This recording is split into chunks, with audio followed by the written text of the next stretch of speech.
ব্রেকফাস্টে কিংবা ডিনারে আপনি যদি স্বাস্থ্যকর খাবারের কথা ভাবেন তাহলে অবশ্যই তা হতে পারে ওটসের পোহা।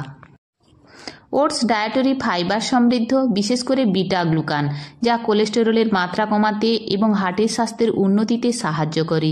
এগুলি ম্যাঙ্গানিজ, ফসফরাস, ম্যাগনেসিয়াম এবং আয়রন সহ প্রোটিন, ভিটামিন এবং খনিজগুলির একটি ভালো উৎস।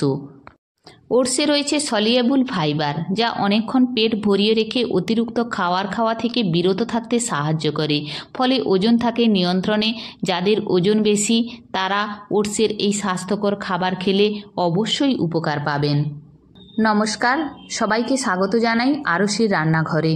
এই ওটসের পোহা সহজ একটি রেসিপি আপনাদের সহজভাবেই দেখাচ্ছি, এবং যে সমস্ত ইনগ্রিডিয়েন্টসগুলো লাগে সেগুলো আপনাদের রান্নাঘরে সহজেই পাওয়া যায়। ওটসের পোহা বানানোর জন্য যা যা লাগবে এবং যেভাবে বানানো হয় তা দেখিয়ে দিচ্ছি। প্রথমে একটা কড়াই বসিয়ে দিয়েছি। কড়াই গরম হয়ে গেলে তাতে দিয়ে দিচ্ছি সামান্য একটু তেল, এবং তেল দিয়ে আমি 3 চামচ মতো বাদাম ভেজে নিচ্ছি। বাদাম ভাজতে সাধারণত বেশি তেল লাগে না, সামান্য তেলেই বাদাম ভাজা হয়ে যায়। এই বাদামগুলো ভাজা হয়ে গেছে, আমি প্রথমেই বাদামগুলো তুলে রেখে দিচ্ছি। ওই কড়াইতেই আমি আবার দিয়ে দেব 1 চামচ মতো সর্ষের তেল। আপনারা ভেজিটেবল অয়েলেও করতে পারেন। তারপর দিয়ে দিচ্ছি 1/2 চামচ সাদা জিরে এবং দিয়ে দিচ্ছি কয়েকটা কারি পাতা। তারপর দিয়ে দিচ্ছি কাঁচা লঙ্কা কুচোনো।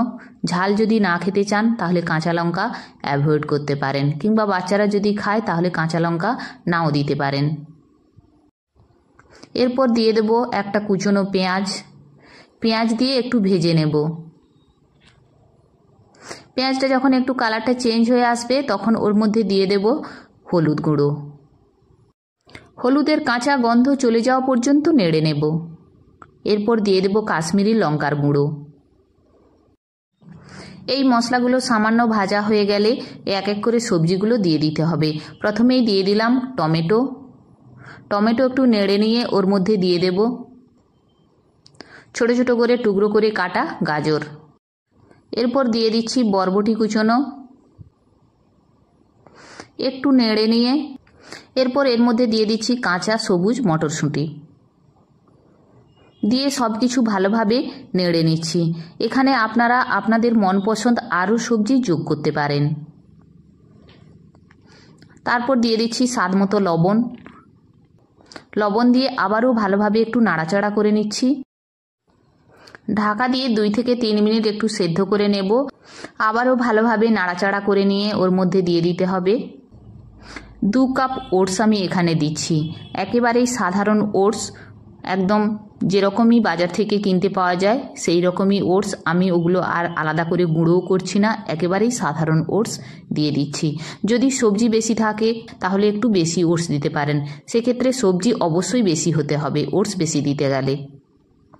এরপর সব কিছু দিয়ে একটু নাড়াচাড়া করে নিয়ে আমি একটু জল দিয়ে দিচ্ছি। এইভাবে জল একটু ছিটিয়ে দিচ্ছি যাতে ওটসটা নরম হয়ে যায়। এরপর ভালোভাবে আবারও নেড়ে নিচ্ছি।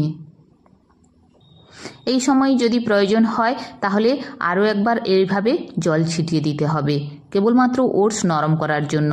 আর এবং দেখবেন সবজিও সাথে সাথে নরম হয়ে গেছে। ঢাকা চাপিয়ে এইভাবে 2 থেকে 3 মিনিট রান্না করে নিতে হবে। 3 মিনিট পরে সে ঢাকা খুলে দিয়ে আবারও ভালোভাবে নেড়ে চেড়ে নিলাম। নিশ্চয়ই দেখতে পাচ্ছেন ওটস কেমন নরম হয়ে গেছে।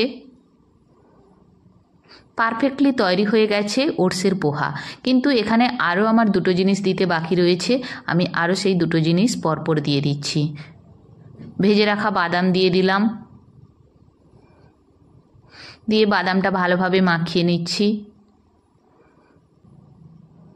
শেষে দিয়ে দেব ধনেপাতা কুচোনো। দিয়ে আবারও একটু নেড়ে চেড়ে নেব। তৈরি হয়ে গেছে পারফেক্টলি ওটসের পোহা। প্রথমেই বলেছি ওটসে রয়েছে সলিউবল ফাইবার, যা অনেকক্ষণ পেট ভরিয়ে রেখে অতিরিক্ত খাওয়া থেকে বিরত থাকতে সাহায্য করে। ফলে ওজন নিয়ন্ত্রণের ক্ষেত্রে এই ওটসের পোহা হতে পারে স্বাস্থ্যকর একটি খাবার।